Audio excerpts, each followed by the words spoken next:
भगवान रहता कहाँ है? मंदिर में कि मस्जिद में कि गिरजा में कि गुरुद्वारा में? कहाँ रहता है भगवान?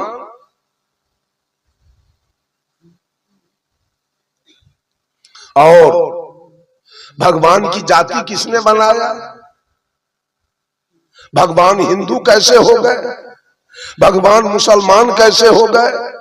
भगवान सिख कैसे हो गए? भगवान ईसाई कैसे हो गए? चार जाति में भगवान को किसने बांटा?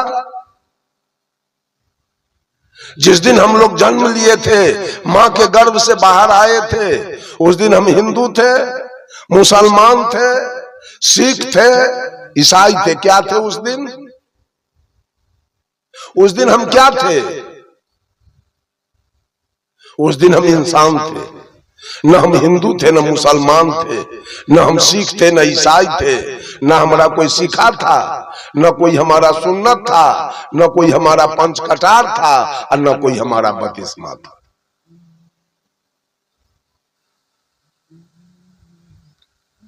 साहब कबीर कहते हैं, आए एक के देश से, उतरे एक के घाट, हवा लगे यही देश के, हो गए 12 बार।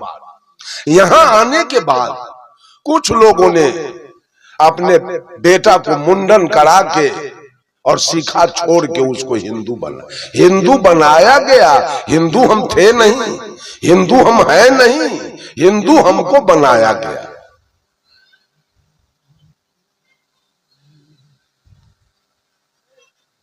लड़का को सुन्नत करा के उसको मुसलमान बनाया गया। वो मुसलमान आया था नहीं, मुसलमान बनाया गया। सिख कोई था नहीं, सिख बनाया गया। पंच कटार करा के उसको सिख बनाया गया। और ईसाई भी कोई नहीं था, बपतिस्मा करा के उसको ईसाई बना दिया। जो हिंदू बने वो मंदिर बनाया, जो मुसलमान बने वो मस्जिद बनाया, जो सिख बने वो गुरुद्वारा बनाया, जो ईसाई बने वो गिरजा घर बनाया। हिंदू के मंदिर में कथा कीर्तन हो रहा है, रामा रामा हरे हरे, हरे कृष्णा हरे हरे। हिंदू के मंदिर में कथा कीर्तन हो रहा है और मुसलमान के मस्जिद में इबादत हो रही है। सिख के गुरुद्वारा में अरदास हो रहा है, ईसाई के गिरजा घर में प्रार्थना चल रही है। हिंदू के भगवान अरबा चावल, बतासा और तुलसी के पत्ता खाता है। इसका लीवरे खराब है। हिंदू के भगवान के लीवरे कमजोर है, ये बतासा खाता है। जो बतासा पानी देखते गल जाए वो बतासा पचता है। एक आदमी से पूछा हिंदू से कि आपके भगवान क्या खाते हैं? कहा अरबा चावल, बतासा और तुलसी के पत्ता। कहा कि वो हिंदू के भगवान के लीवरे खराब, ये बतासा खाता है, बतासा पचता है। मुसलमान से पूछा आपका अल्लाह क्या खाता है जी? कहा हमारा अल्लाह बकरी, मुर्गी, गाय, भैंस, ऊंट, दुम्मा सब पचा ले। वाह, आपके अल्लाह का लीवर मजबूत है, कड़गर है, सब कुछ पचाता है। लेकिन मौलवी साहब आप में भी लेकिन है। कहा क्या? शुगर में चर्बी होता है ज्यादा, वो अल्लाह के लीवर पर पासे नहीं। आपके अल्लाह का भी लीवर उतना मजबूत नहीं है। ईसाई से पूछा गया आपके भगवान क्या खाते हैं? कहा हमारा भगवान गाय और सुगर दोनों खाता है। वाह, आपके भगवान का लीवर मजबूत है, वो गाय और सुगर दोनों। यही तो तमाशा है भगवान का, यही सब तमाशा है भगवान का। मंदिर किसने बनाया? और मंदिर दो हैं, एक प्राकृतिक मंदिर है और एक कृत्रिम मंदिर है। प्राकृतिक मंदिर किसने बनाया? ये सारे बैठे हुए प्राकृतिक मंदिर है। जितने नर नारी बैठे हैं ये काया क्या है? Bodies temple. ये काया मंदिर है। इसका निर्माण किसने किया? प्रकृति ने, जिसको हम परोक्ष रूप से परमात्मा कहते हैं। ये मंदिर कौन बनाया? और इस ईंटा बालू सीमेंट वाला मंदिर कौन बनाया? आपने बनाया? तो आपके द्वारा बनाए गए मंदिर की विशेषता देखिए कितना है, और ये प्रकृति के द्वारा बनाया गया मंदिर का क्या विशेषता है। इसमें मांस, मछली, तारी, दारू, गांजा, भांग, बीड़ी, सिगरेट, जर्दा, किमाम सब इसमें दिया जा रहा है। और आपने जो अपने हाथ से राजमिस्त्री लगा के मंदिर बनाया, उसमें आप आम, लीची, कटहर, केला, पेड़ा, रसगुल्ला, काजू, किशमिश, बादाम, मुनक्का, छोहारा चढ़ाते। असली मंदिर कौन है? एक लड़का बीए में पढ़ रहा था और उसका परीक्षा निकट में आ गया। लड़का की तैयारी नहीं थी तो लड़का उदास था। एग्जामिनेशन में क्या लिखेंगे, तैयारी तो कुछ है नहीं। एक आदमी पूछा, रे तुमको बड़ा उदास देखते हैं, बात क्या है? कहा क्या कहें, परीक्षा निकट आ गया और तैयारी कुछ है नहीं तो हम क्या लिखेंगे।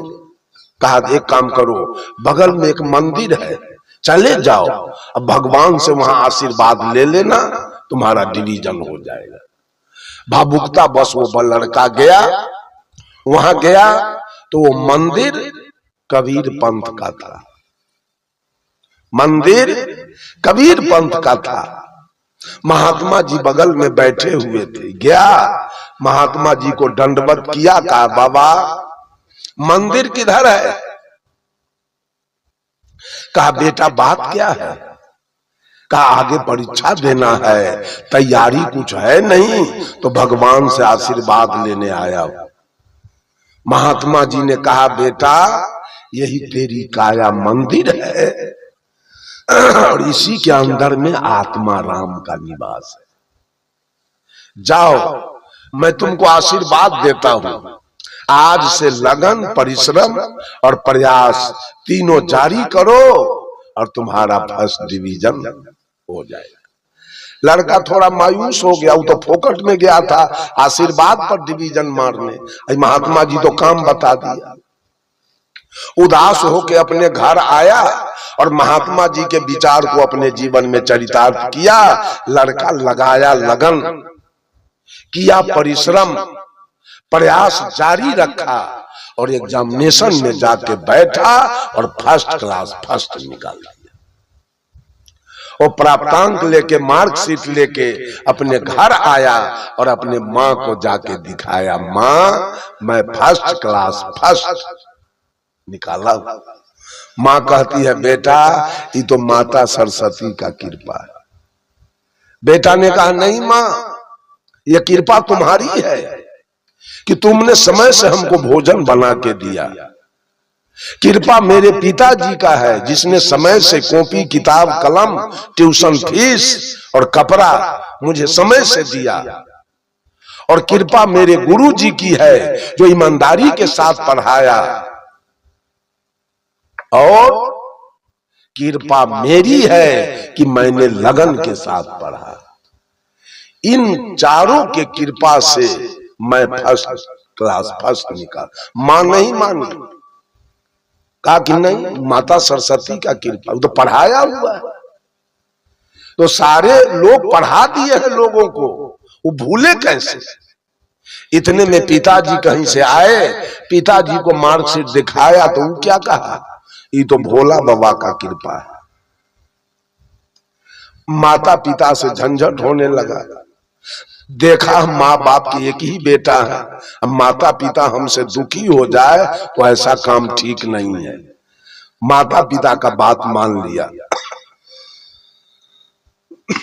ठीक है तोरे दोनों के बात सही रहे, अब मैं विद्यालय नहीं जाऊंगा, अब मैं पढ़ाई नहीं करूंगा। अब माता सरस्वती और भोला बाबा के पूजा का सामग्री हमको दे दो, अब दोनों का मैं आज से पूजा शुरू करूंगा। पूजा शुरू किया। अगले साल एग्जामिनेशन में बैठा और फेल कर गया।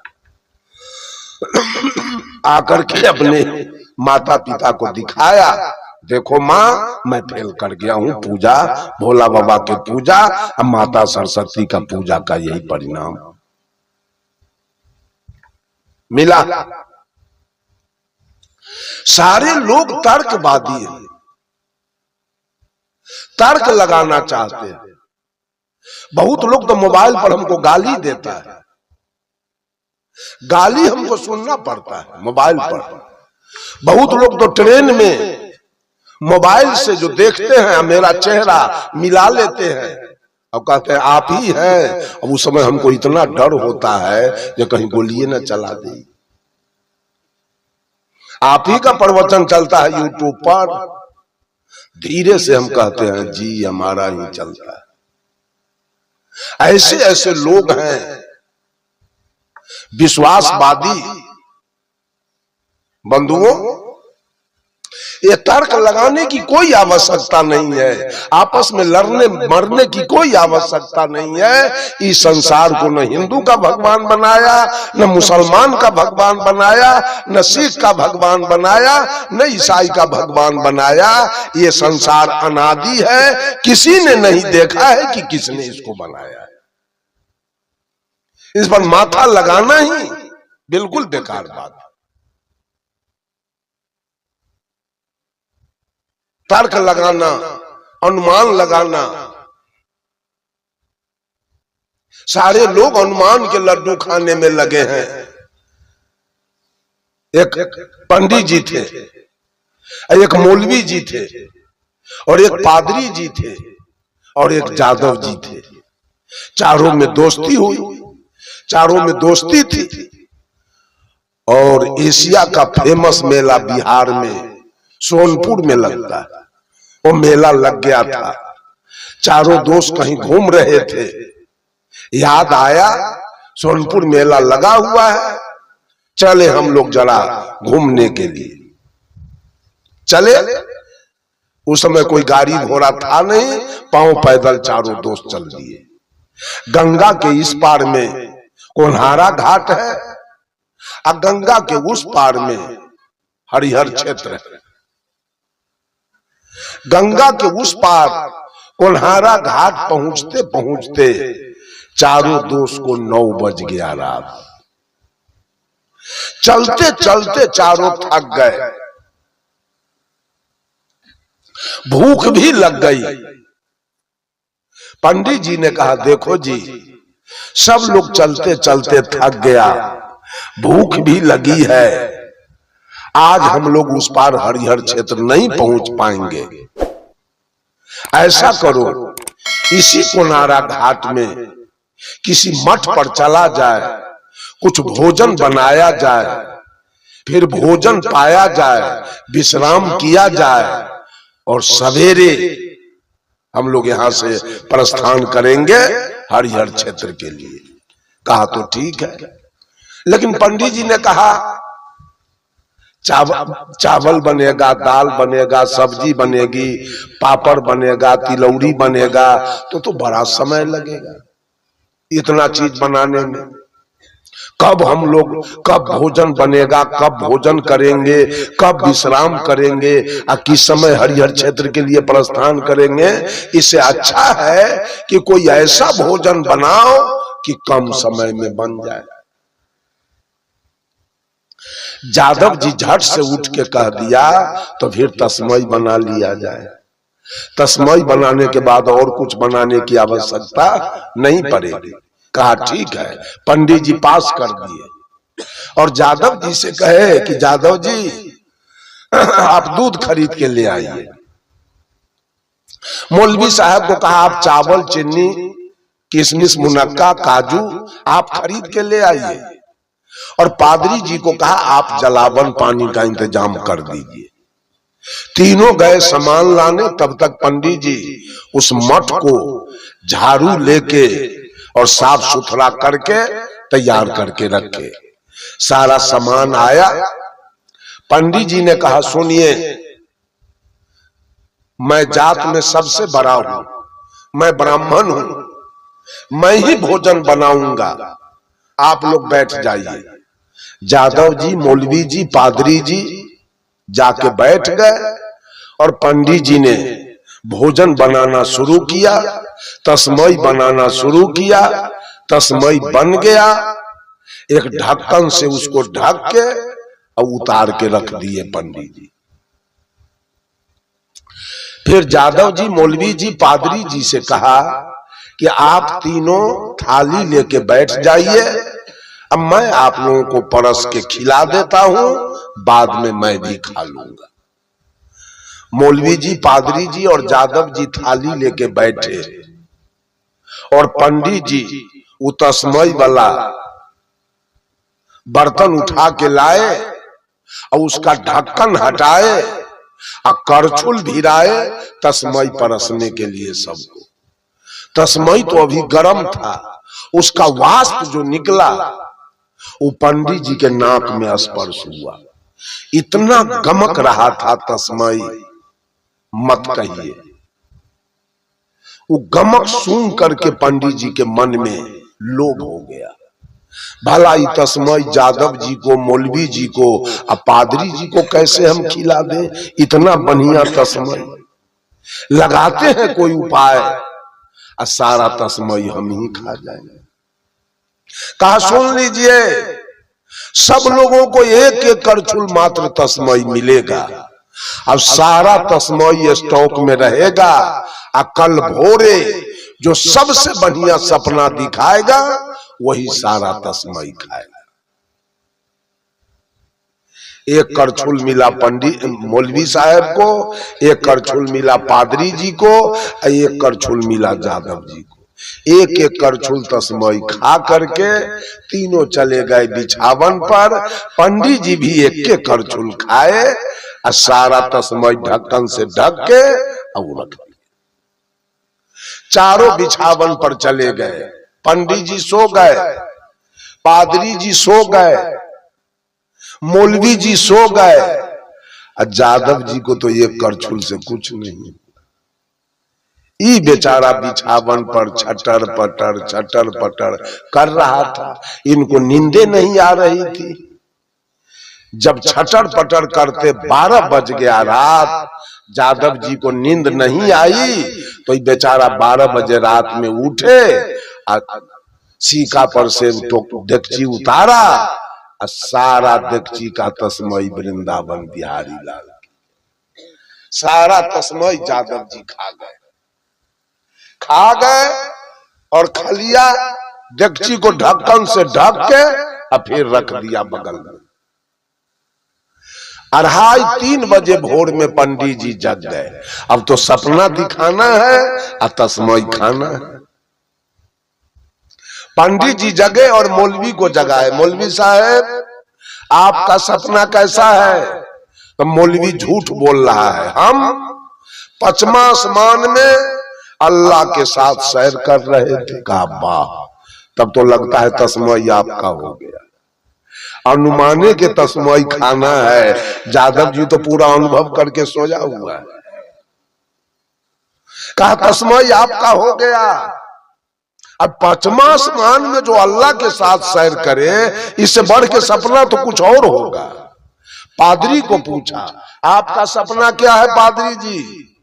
तो पादरी जी कहा हम तो 7वां आसमान में ईसा मसीह के साथ सैर कर रहे थे। कहा वाह, ये तो 2 आसमान और बढ़ा दिया। अब तस्मई किसका हुआ? पादरी जी का। मौलवी गए, क्योंकि 2 आसमान इनका सपना बढ़ गया। और मौलवी साहब पूछे पंडित जी से, पंडित जी और आपका सपना कैसा है? तो पंडित जी तो खौरे झूठ बोल गए। कहा हम तो क्षीर सागर में थे, विष्णु हमारे सिरहन्ना में बैठे हुए थे और लक्ष्मी हमारी पैर दबा रही थी। कहा वाह,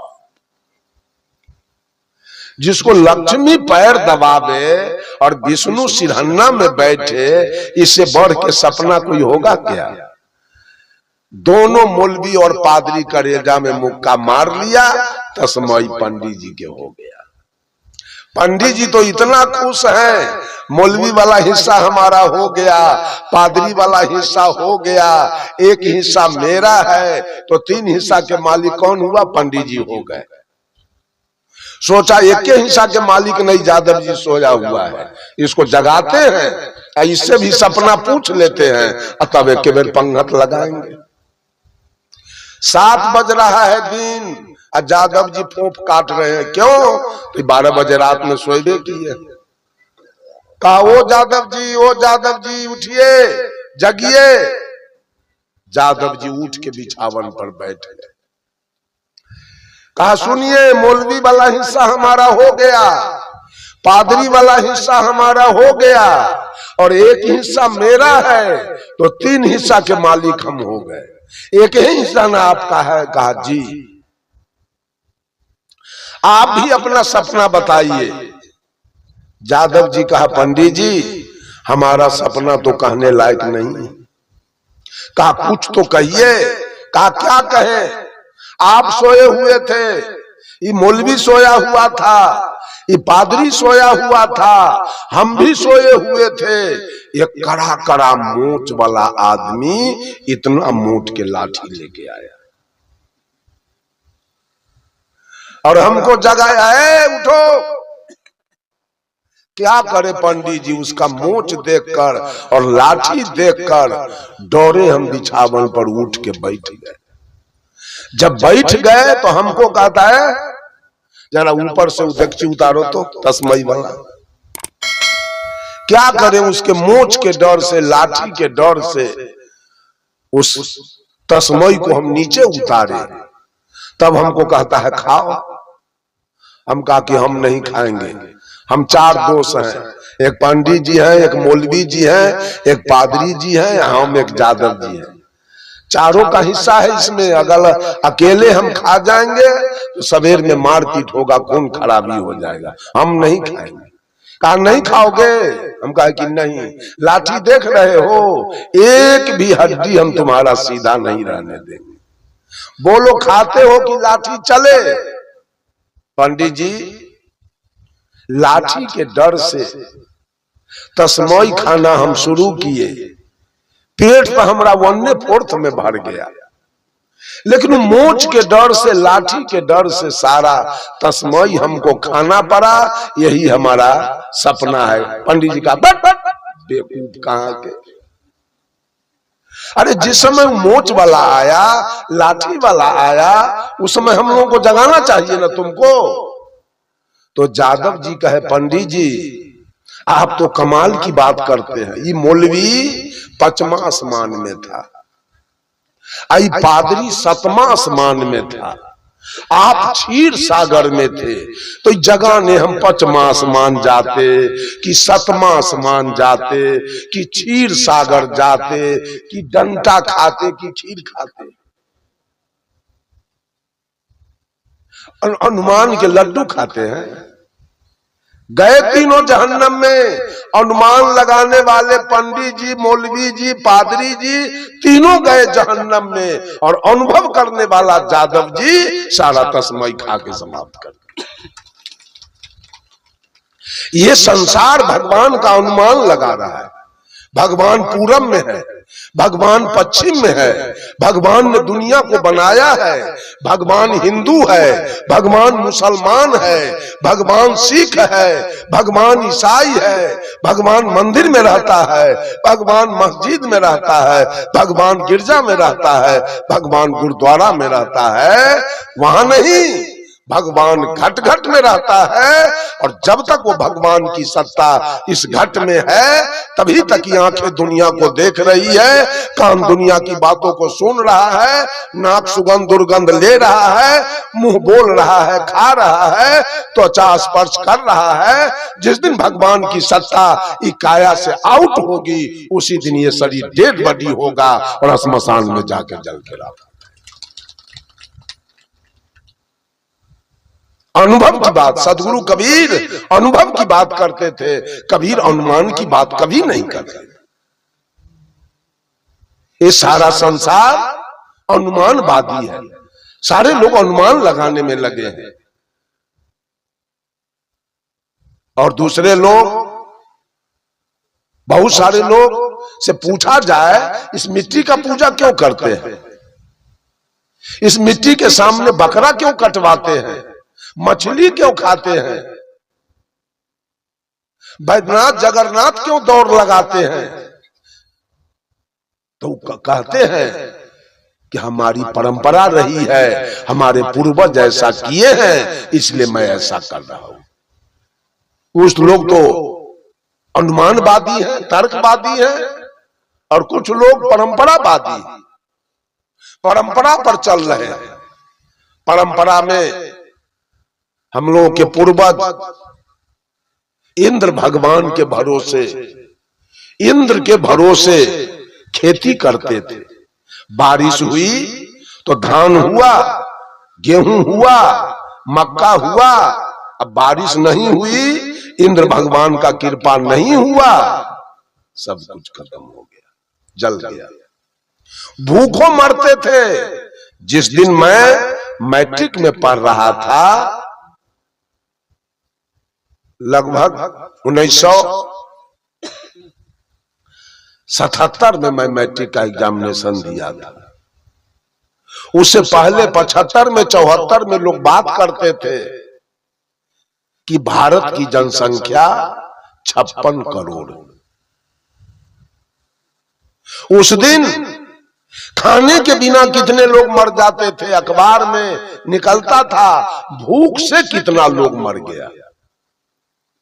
उस दिन ही मां बहने, आपके छत्तीसगढ़ की बात नहीं, हमारे बिहार में जो माता बहने थी, वो किनारी वाली साड़ी, सादा कोरा कोरा साड़ी दिखता था, और उस साड़ी को रंग में रंग के तब पहनती थी। लेकिन आज वो परंपरा खत्म हो गया। हर औरत के शरीर पर Gajji silk, south silk, Banarasi sari पहनी है सब, वो परंपरा खत्म हो गया। अब तो धोती का परंपरा खत्म होने जा रहा है। सारे लोगों के इसी में देख लीजिए ना, कितने लोगों के देह पर धोती है। तो धोती का परंपरा धीरे धीरे खत्म हो रहा है। फुल पैंट का परंपरा, लड़कियां सभी परंपरा खत्म कर दिया। एक एक लड़कियां जींस पैंट पहनती है, वो परंपरा सलवार फराक और कुर्ती वाला परंपरा खत्म हो रहा है। हमारे पूर्वज बैल से खेती करते थे, आज ट्रैक्टर निकल गया, वो परंपरा खत्म हो गया। बैल से गेहूं दौनी करते थे, आज परंपरा ध्वस्त हुआ, आज थ्रेसर से दौनी हो रहा है। पहले के जमाने में हमारे देश में मीटर गेज रेलगाड़ी चलती थी, कोयला पानी पर खटर खटर करते धीरे धीरे। आज वो परंपरा खत्म हुआ और मीटर गेज से ब्रॉड गेज हुआ, और कोयला पानी के इंजन से तेल वाला इंजन बना, और उससे भी सुधार करके आज इलेक्ट्रिक इंजन इतना तीव्र गति से चल रही है। वो परंपरा हमारा खत्म हो गया। हमारे परंपरा में कोई एपीएल बीपीएल नहीं था, कोई पैन कार्ड, कोई आधार कार्ड, कोई आईडी कार्ड कभी नहीं था। लेकिन आज आवश्यकता पड़ी तो सब कुछ बन गया। पहले के जमाने में दलित महादलित नाम का कोई चीज नहीं था, पिछड़ा अत्यंत पिछड़ा का कोई चीज नहीं था, आज वो भी हो गया। सारी परंपरा ध्वस्त हो रही है, कहीं कुछ बच नहीं रहा है। साहब कबीर ने कहा, लिखे लिखे गाड़ी चले, लिखे चले कपूत, लीख छोड़ के तीन चले, सुरमा शेर सपूत। बंधुओं, लीख बनाए हुए लीख पर कौन चलता है? बेवकूफ, जिसको ज्ञान नहीं है, किसी के बनाए रास्ते पर चलता है। जो विद्वान होते हैं, जो होनहार होते हैं, जो कर्मनिष्ठ होते हैं, वो अपना रास्ता स्वयं बनाते हैं। सदगुरु कबीर अपना रास्ता स्वयं बनाए थे, बुद्ध अपना रास्ता स्वयं बनाए थे, महावीर अपना रास्ता स्वयं बनाए थे, शिवरी अपना रास्ता स्वयं बनाई थी, रैदास अपना रास्ता स्वयं बनाए थे, सुपच भगत अपना रास्ता स्वयं बनाए थे, सुभाष चंद्र बोस किसी के बनाए रास्ते पर नहीं चले, अपना रास्ता स्वयं बनाए, खुदीराम बोस अपना रास्ता स्वयं बनाए, और महारानी लक्ष्मीबाई अपना रास्ता स्वयं बनाई थी, किसी के बनाए मार्ग पर नहीं चले।